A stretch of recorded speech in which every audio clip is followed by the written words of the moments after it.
은퇴 후 전원주택? 90%가 모르는 치명적인 조건. 은퇴를 앞두고 있거나 이미 은퇴를 한 분들과 이야기해보면 꼭 한 번은 이런 말이 나옵니다. 이제 도시 떠나서 조용한 데 가서 살고 싶어. 마당 있는 집에서 텃밭 가꾸면서 여유롭게 살면 얼마나 좋겠어. 솔직히 저도 그런 상상 많이 해봤습니다. 출근 시간에 쫓기지 않고 창밖에 아파트 대신 산과 들이 보이고 주말마다 사람에 치이지 않아도 되는 살? 은퇴 후 전원주택은 마치 보상처럼 느껴집니다.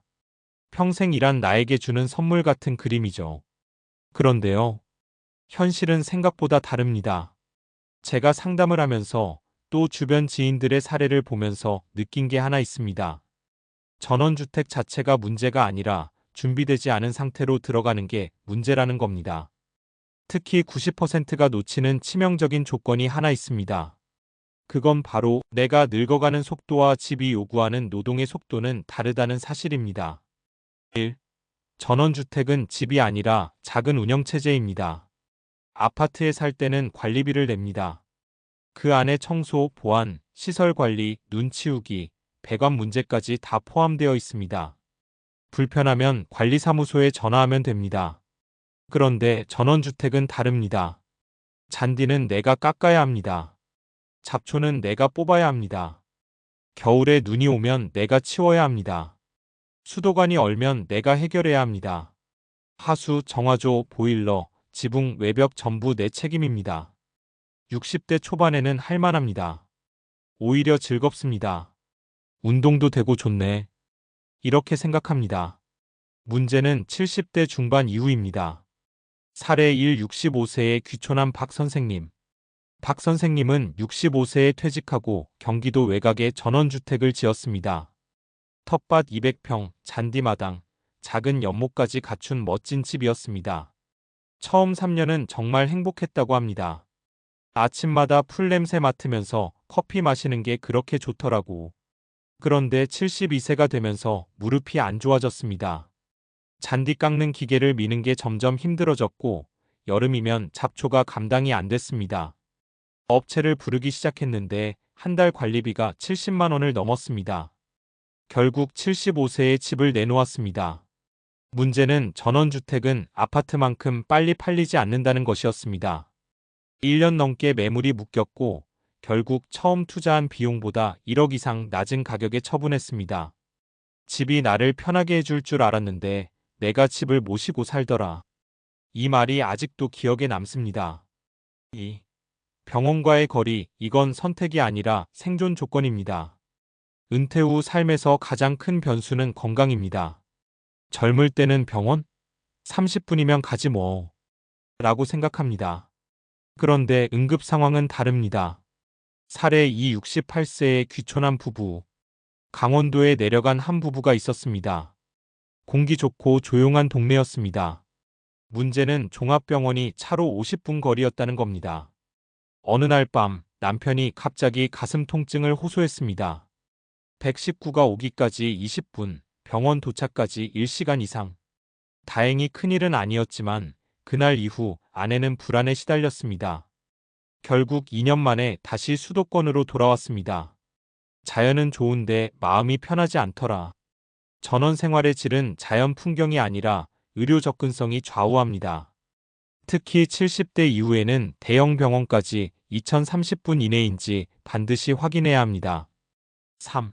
인간관계는 생각보다 더 중요합니다. 많은 분들이 전원주택을 조용함 때문에 선택합니다. 그런데 은퇴 후 가장 무서운 건 고요함이 아니라 고립감입니다. 회사라는 공동체가 사라진 뒤 사람을 만나는 구조가 없으면 급격히 사회적 연결이 끊깁니다. 사례 3. 63세에 전원주택으로 이주한 이 씨. 이 씨는 사람에 지쳤다며 지방 소도시 외곽에 집을 지었습니다. 1년은 좋았습니다. 그런데 동네 주민들과 잘 섞이지 못했습니다. 농사 이야기에 끼기도 어렵고 문화 차이도 느꼈습니다. 도시에 있던 친구들은 멀어졌고 평일 낮에 만날 사람이 없었습니다. 3년 차부터 우울 증상이 시작됐고 결국 다시 도시의 아파트로 돌아왔습니다. 그가 이런 말을 했습니다.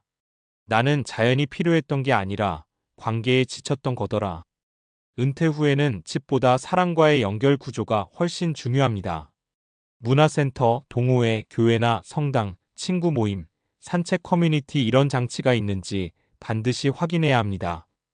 그래서 전원주택은 나쁜 선택일까? 아닙니다. 전혀 그렇지 않습니다. 다만 조건이 있습니다. 1, 10년 후에 나를 기준으로 판단할 것. 지금 62세의 체력이 아니라 75세의 체력으로 집을 고르셔야 합니다. 이 병원 2030분 이내.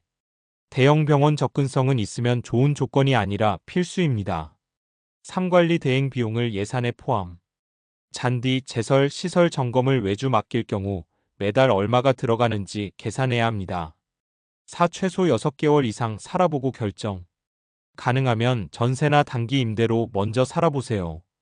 주말 체험과 실제 거주는 완전히 다릅니다. 전원주택보다 더 현실적인 대안. 요즘은 이런 방식도 많이 선택합니다. 도시 인근의 타운하우스, 병원과 마트가 가까운 소형 단독주택, 1층 위주 구조, 엘리베이터 있는 저층 아파트, 자연과 편의를 동시에 잡는 방식입니다. 마지막으로, 은퇴는 도망이 아니라 재설계입니다. 도시를 떠나는 것이 목적이 되면 실패 확률이 높습니다. 내가 어떤 하루를 살고 싶은지가 먼저입니다. 아침에 누구를 만나고 어디를 걷고 아플 때 어디로 가고 저녁에 누구와 밥을 먹을지. 이 그림이 그려진 뒤에 집을 고르셔야 합니다. 전원주택은 낭만이 아니라 시스템입니다. 그리고 그 시스템은 나이가 들수록 점점 더 무거워집니다. 그래서 묻고 싶습니다. 지금 꿈꾸는 그 집은 10년 후의 나에게도 여전히 친절한 집인가요?